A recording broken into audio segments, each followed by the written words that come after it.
Ngayong araw, manghuli tayo ng isda gamit ang pamamana. Tara, samahan niyo ako sa ating spear fishing adventure. Let's go! Let's go!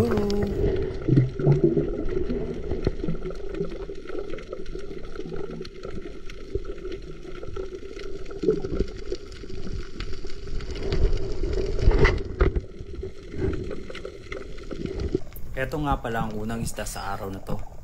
Ito ay slender unicorn. Sa unahan, tanaw na natin yung mga slender unicorn papalapit sa atin. Kaya focus na lang sa target natin, yung papalapit.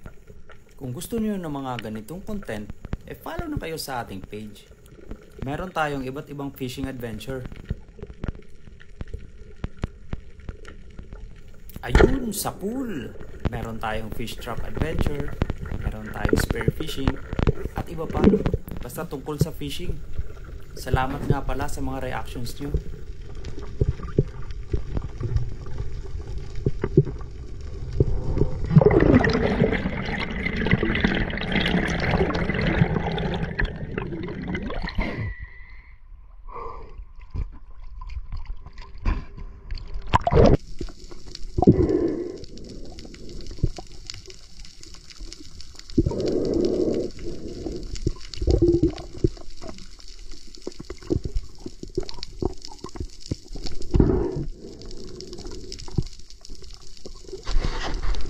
At eto ang pangalawang isda sa araw na to. Slender unicorn pa rin to.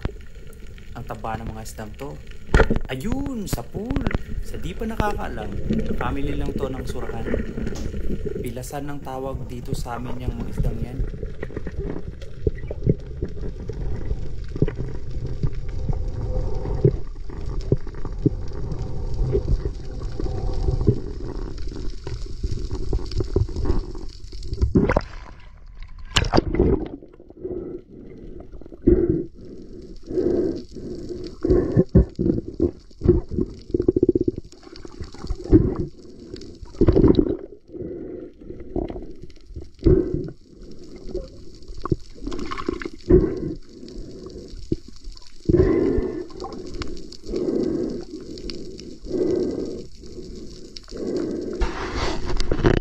At eto naman ang pangatlong isda sa araw na to. May nakita na tayong grupo ng slender unicorn. Dun galing sa sa malalim. Hihintayin ko muna. Baka lalapit. Kapag pansin nyo na mailap yung isda, fish call kagad. Tas gamitan ng mga technique na magic dust. Ayun, ang dami. Yung mackerel fish. Sa dami niyan, isa lang talagang mahuhuli natin dyan. Pero goods na rin kasi ang lalaki. Ayun, sa pool na spine shot pa.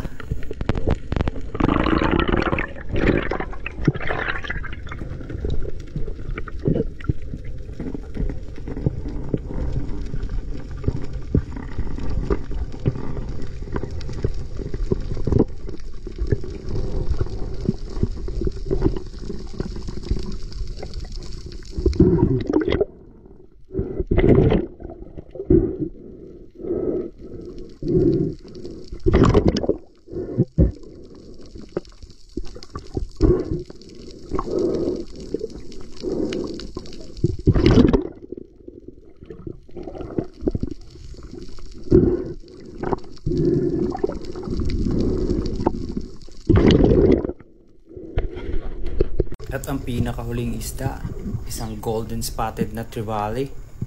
Malaki to mga master. Thank you nga pala sa walang sawa niyong panunood sa ating videos. Stay safe and God bless sa inyo.